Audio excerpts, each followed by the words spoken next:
Warning.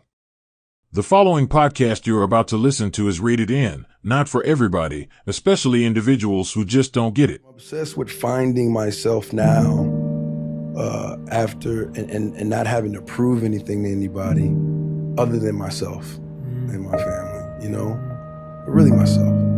And realizing that is enough. You know what I'm saying? Like that, like giving your best is enough. And sometimes we lose track of that, and yeah, so for anybody out there, you're enough, man. I'm not here to give you any message. I'm just letting you know that, wherever you are, you're okay, and that everything is going to be. I realized, and I feel like maybe this is such a silly thing to realize because maybe it's obvious to other people, but I realized everything that we do as humans, as people, is a projection. Every single thing, how we treat people, how we talk to people, the things that anger us, the things that we love about people, everything is a projection. Everything you do counts, and it reflects who you are. Like every small thing you do counts. It will be harder for you to forgive somebody if you haven't forgave yourself for things that you've done in the past. And then these are things that you might not even realize because these are things that are within the subconscious mind. And I don't know if I said this in a past video, but the subconscious mind does not speak language, it speaks through emotions. So you don't really know that you're doing most of these things. These are things that you really have to think about deeply and pick out of your subconscious mind.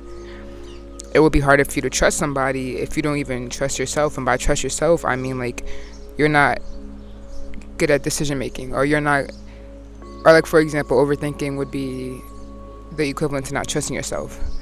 Because to eliminate overthinking, you'd have to choose what to think. You're overthinking the possibilities of what could happen if this or this. But in actuality, if you choose this is what it is, that's what it is. And overthinking is just a lack of not trusting yourself. As people, we constantly deal with and receive the kind of love that we think we deserve. And you might be like, oh, that's insane because I get cheated on. Maybe some of y'all get verbally abused, physically abused. Maybe you're just not treated the way you want to be treated in general. And you're just kind of like, how do I think I deserve that? But it's kind of like you clearly do think you deserve that because you wouldn't be in the relationship if you didn't think you deserved it. And that has to do with lack of self-love and self-worth as well. But that's just to show the projection of things. Like when we stay with people that we know we shouldn't be with, or stay with people that treat us terribly, it's because in the subconscious mind you think that's what you're worth. And like you can sit here and lie and just be like, nah, I know I'm worth more, but if you was worth more, then you would leave that person alone. And it sucks to say, but if you're just in a situation or you keep going back to someone that doesn't really love you the way that you should be loved or you should be treated, then you don't love yourself to the max. And I feel like with the people who post all the time how they love themselves, I love me, and all that, but then still continue to deal with people that treat them shitty, just don't love themselves. And it's always the people that brag about them having the most self-worth or them loving themselves. There's so many bees out here, I'm actually like shaking in my boots.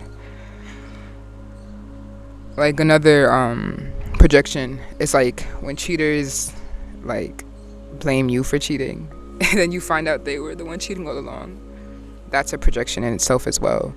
The fact that they're doing dirt, they just automatically think you are. Like everything that happens on the outer end of things start from within. Like we create our own world. We create our own reality from the inside, if that makes sense.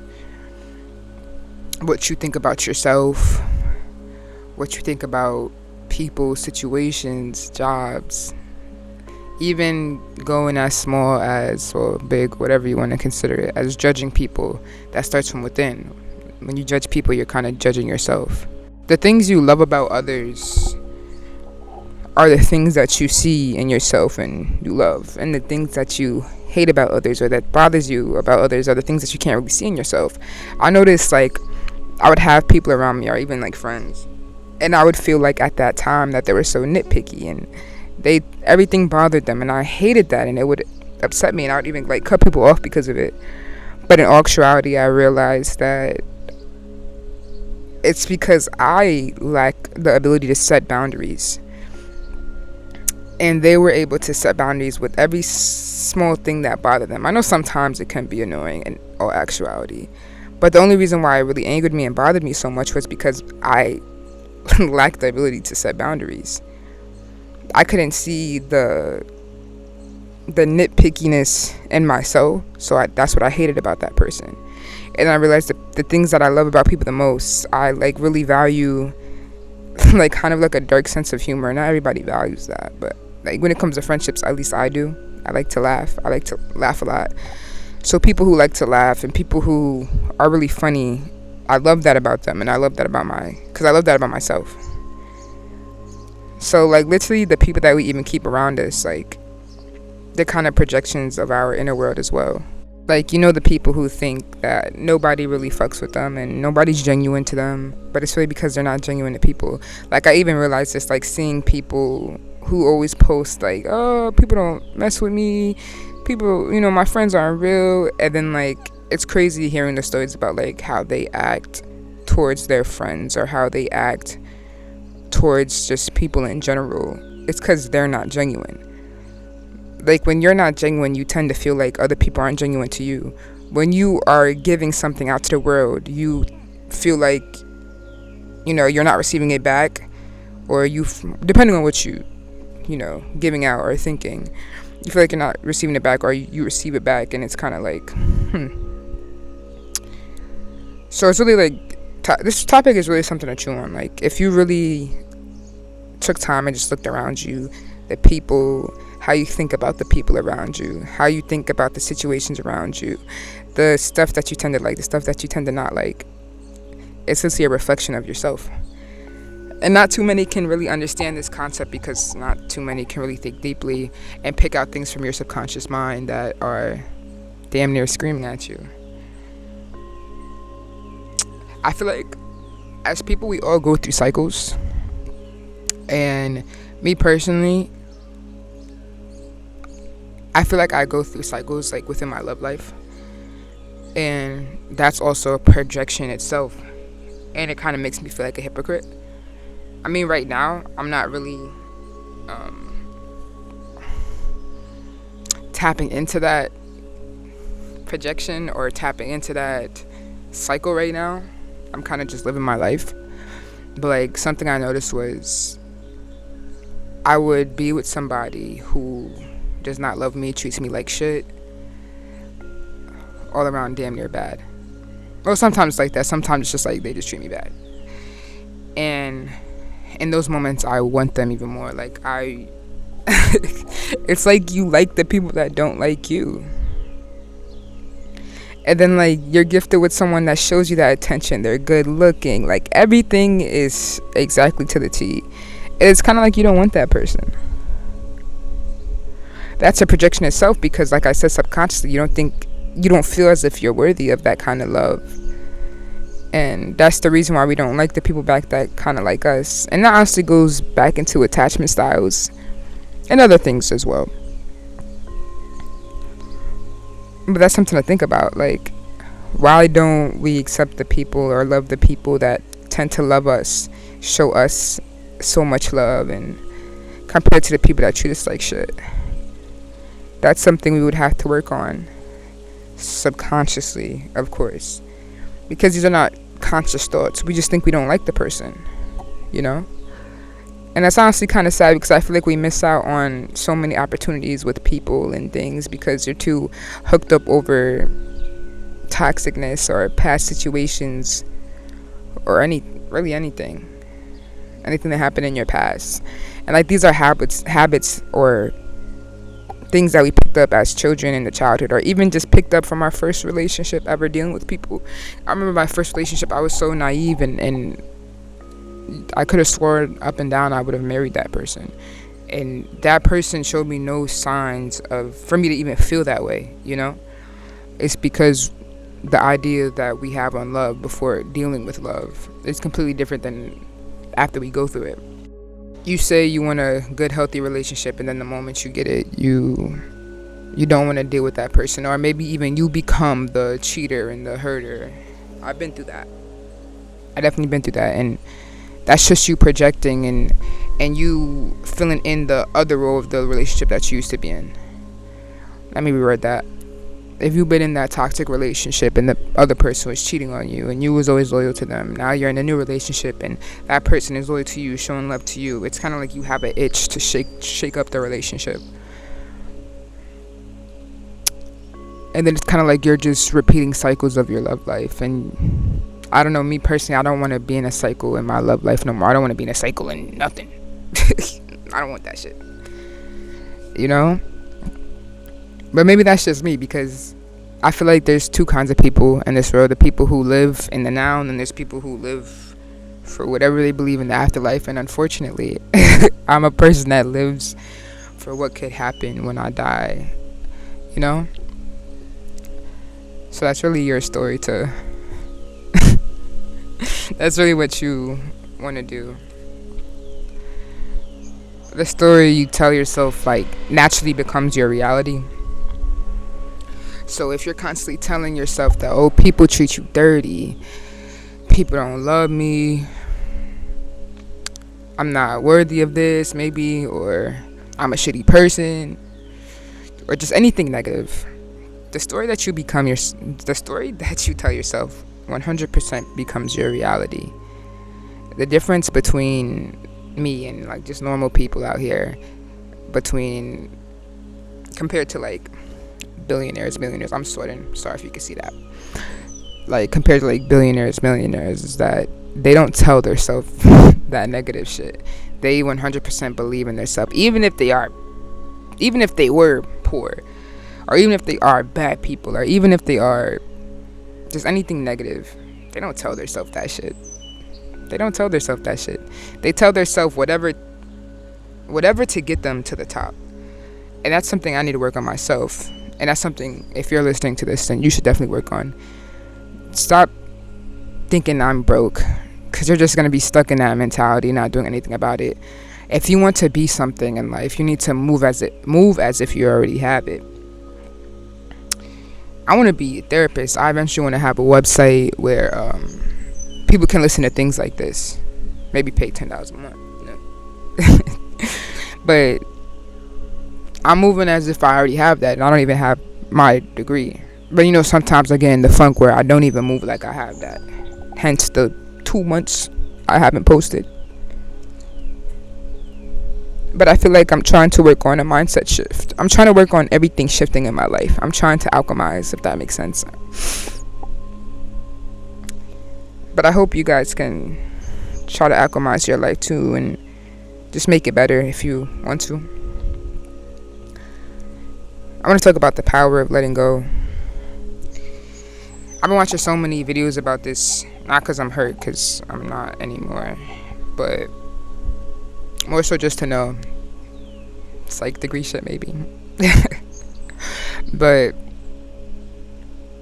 letting go and having detachment to things is the best thing you can do for yourself. Not even in the sense of not caring about people, not caring about things, not caring about situations, not taking things too serious because of it. You should always give everything your all. You should always love someone to the best of your abilities. When I say like detachment, I mean understanding that everything changes.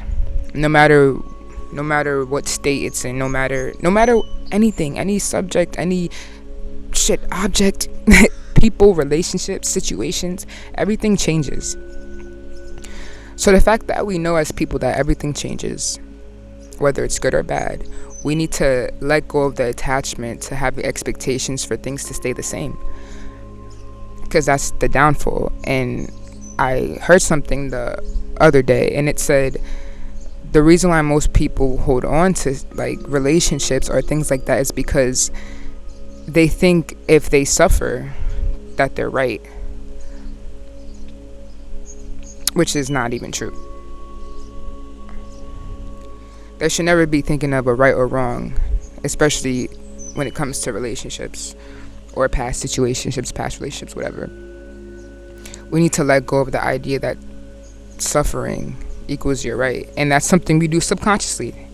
We don't think the words of, I'm doing this because of this. But if you really think about it, the reason why you hold on to suffering, the reason why you may even work yourself up randomly and piss yourself off about something that happened in your past, is because it kind of validates yourself in a way. But you're only hurting yourself because you're the one that's going through the pain, not them. We have to detach ourselves from any expectations that we have to really anything in life. And I'm not saying that means to detach yourself emotionally from people because of that. No, that means detach yourself from the expectation that everything will remain the same. You know, letting go doesn't mean that it's not meant to be or it was for nothing. Letting go means that you're opening the possibility for yourself for something better to come or to happen, or maybe even something better to come between you and the person can happen.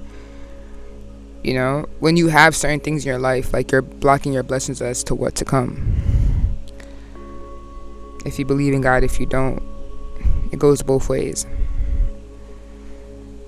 We have to stop blocking the possibility of greatness to occur in our life, if that makes sense. Whether that's meeting a new person, or whether that's you having to go through the breakup to find yourself and find your purpose and get the shit done that you need to get done. I realized I watch people go through breakups, not even friends, like just people even online or people that I'm acquaintances with, and I realized they start actually doing things when they're going through a breakup. I watch people start clothing brands. I watch people start a podcast like me. People start just content online. People start doing the things that they always wanted to do, and the one thing that was holding them back was a relationship. And that's so crazy to me. Yo, that's insanity. The power of letting go drives you to become the person that you was always meant to be. It should never be a sad process. It might hurt, yeah. But if you really think about it, it's beautiful. You come into a whole nother version of yourself. And I love when I see people go through breakups with people that aren't meant for them, and they kind of alchemize and they turn it into something better. They turn that hurt into clothing brands. They turn that hurt into an acting career, a singing career, music, anything. I love seeing stuff like that because it just shows you that the one thing that was holding you back from stepping into the new version of yourself, or stepping into a version of yourself that you was always meant to be, was that person. I know we all experience them moments where we're on the right path and we feel like we're almost over someone, and then they come back. It's like you feel good, you're over it, then they want to come back, and it's kind of like, the best advice I can give to you is to not go back, because the reason they come back is because they feel you pulling away. The only reason that they come back, I'm not going to say the only reason, because every relationship's different, but when it comes to the toxic relationships, it's for ego. They see your lack of interest as a blow to their ego, and they might feel the need to regain your attention and affection to boost their self-esteem and prove something to themselves. And some of them don't even realize that's the reason why they're doing it. They just think they miss you. Like I said, these are all subconscious things. Some are. But why would you want to be with somebody who left you to deal with all of that on your own? You built yourself up, and you was 1-2 steps away to being fully over them, having a new life. Then they came back, and you want to give up all of that work, all that effort for the same thing to happen again, for a silly, stupid cycle.